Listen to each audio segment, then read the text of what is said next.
guys, and welcome to the Bayern View. We are here for Hokage can't say that word. Fan cam, big up to everybody. Hopefully you guys are all doing well. Bayern just won 5-2, 4-2, can't speak. Yeah, man, this is your turn to speak, my bro. Go ahead. Yeah, I mean, I know we won, but I think honestly two headlines, Musiala, second headline, Sané, bro. I mean, this guy, and we were talking about it in the watch along. These just listen. Sané got the ball at least 100 times today, and he had 3 good moments. 3.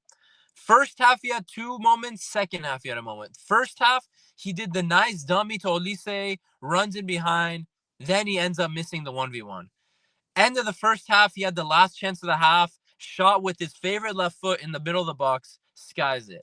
Second half, open goal from the Musiala saved shot. He decides to put it on his left foot, allow the defenders to get into position.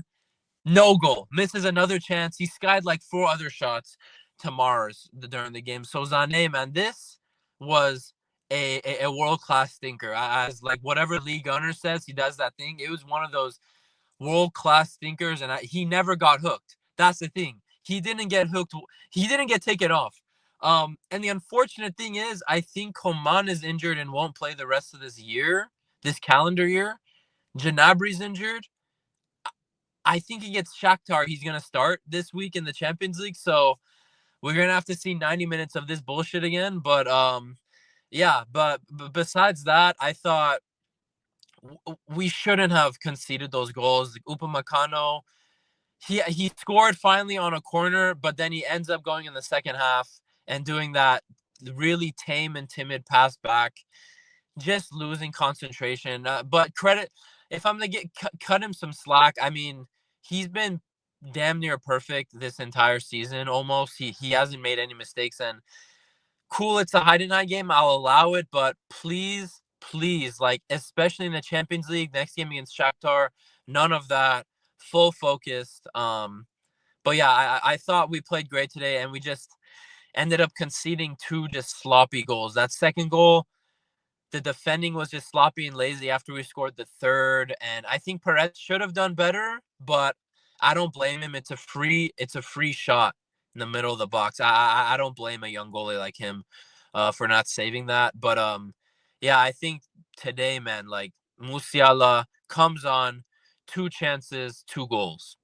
You know what I mean? And even like I already talked about Sané. Sané will get 20 chances and he'll maybe get 1 on target.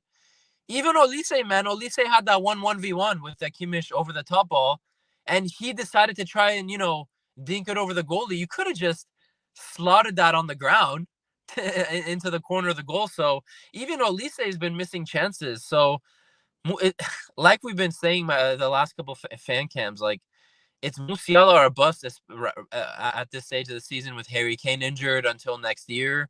Yeah, I would not be surprised this week if Musiala again is the difference maker in the Champions League. So today I thought, yeah, it was a good game. Pavlovic, Kimmich back in the midfield together. I thought it was a good return game for Pavlovic in the starting 11. Kimmich had, I was disappointed against in the Leverkusen game, but I thought Kimmich had a decent game today. He actually put in a nice corner and we scored. It's funny, Kimmich, you put the ball into an actual danger zone in the penalty area and we score. And all those times you put it into the 6-yard box, 99% of the time it gets saved.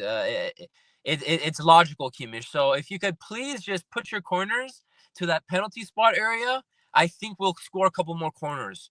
And then, yeah, outside of that, we were controlling the game until besides those little 3 seconds where Heidenheim scored those 2 goals, we basically dominated the whole game. We had other chances. And again, like the other games, we should be scoring more. I know we scored 4 goals and we scored, that 4th goal was really late. The Goretzka goal was kind of really late. But before those 2 goals, we should have scored. We should have already had 4 goals going into the 80th minute. We should have. So again, my biggest complaint is finishing.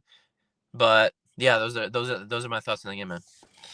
Yeah, no, I'm with you. What do you make of threats today? Because obviously 2 sloppy goals conceded, which you obviously just said. Yeah. Obviously, it's not necessarily his fault that it got to that position, but like they weren't the best saves, were they? Well, no, evidently not. You know what I mean?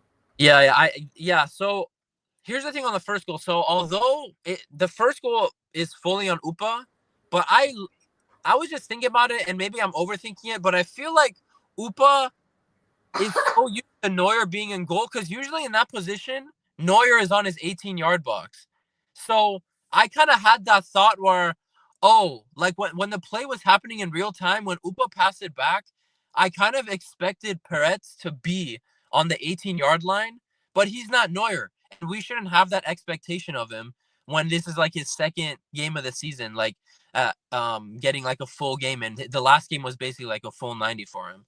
So I don't blame him too much, but honestly, I watched back that second goal a couple times, and he just wasn't positioned well enough to deal with a shot coming in from that direction. And I think, we could be super critical of him, but he's a very young goalie, and I know I've seen him play in those games for Israel. He has quality. He's a good shot stopper.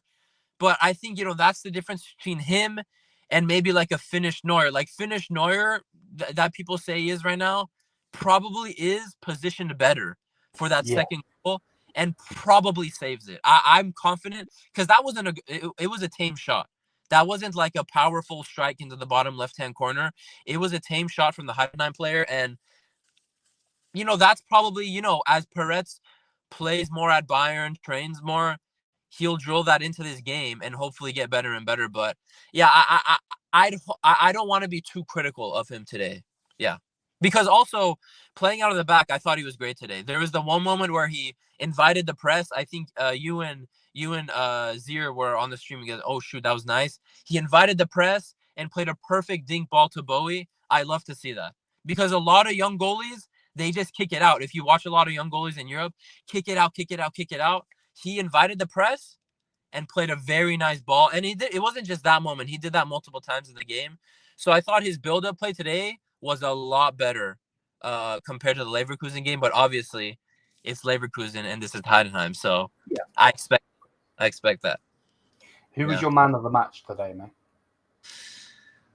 It's so cliche. It's so easy, but it's just Jamal, bro. It's Jamal. He saved us. He saved us today, because at 1-1, if Jamal doesn't come on, say Sané is in that position Jamal was in both times, he's not scoring.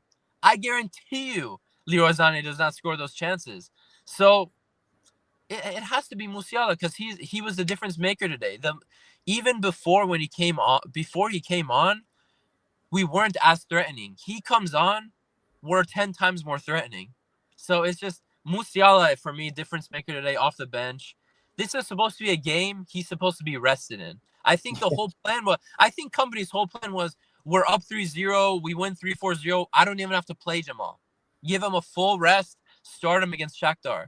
Now we have to come on, save this team for 35, 40 minutes, and then play the Shakhtar game. So it's not the ideal scenario, I think, for Company, but it's Musiala for me, man of the match, again and again.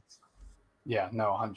I'm with you. Thank you for coming on, bro, as always. Yeah. Smash the likes, people. Hit the subscribe button. And till then, we're out of here. Mia Samia.